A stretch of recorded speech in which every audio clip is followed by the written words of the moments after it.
السلام عليكم. تحية للإخوان كاملين، تحية للساكنة ديال مدينة سيدي إفني. واحد من بين الأشياء اللي نادرا كنشوفوها، أنا صراحة أول مرة نشوف الانحسار ديال مياه البحر لهذه الدرجة هذه، حتى خلات داك البرج ديال التلفريك كيوصل لهذا المستوى. وغادي نديكم في واحد الجولة استكشافية صراحة، لأول مرة أنا كنوصل لهذا النيفو هذا، وأول مرة نستكشف هاد المعلمة التاريخية ونوصل لهاد المسافة هذه. أنتم كتشوفوا المعلمة ديال التلفريك، شوف فين وصل الماء لأول مرة في التاريخ.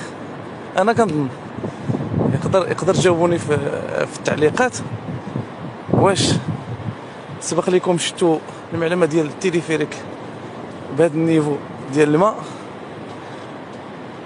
يمكن لكم انكم تعلقوا. شوفوا فين وصل المستوى د البحر. يعني انا صراحة سابقة لأول مرة غنشوف المعلمة ديال التلفريك من هذا القرب هذا. يعني لعشاق التصوير وليدات سيدي إفني هذه الفرصة ديالكم توصلوا لهاد البلاصة هذه. شوف التلفريك خلاه المستوى ديال البحر لهذه الدرجة هذه، وفي الأسفل ديالو أجيو تستكشفوا معايا. كاين واحد الخاوية هنا، شفتوا؟ شوف سبحان الله، شوف فين وصل المستوى ديال الماء. تخيلوا معايا لأي درجة وصل النيفو ديال البحر. وي محمد بلاتي كنصور فيديو. وكاين واحد القضية لاحظتها هنا. شوف السرامبوك فين هو. شوف قداش، باش تعرفوا من نادر جدا يوصل الماء لهذا المستوى هذا. المستوى هذا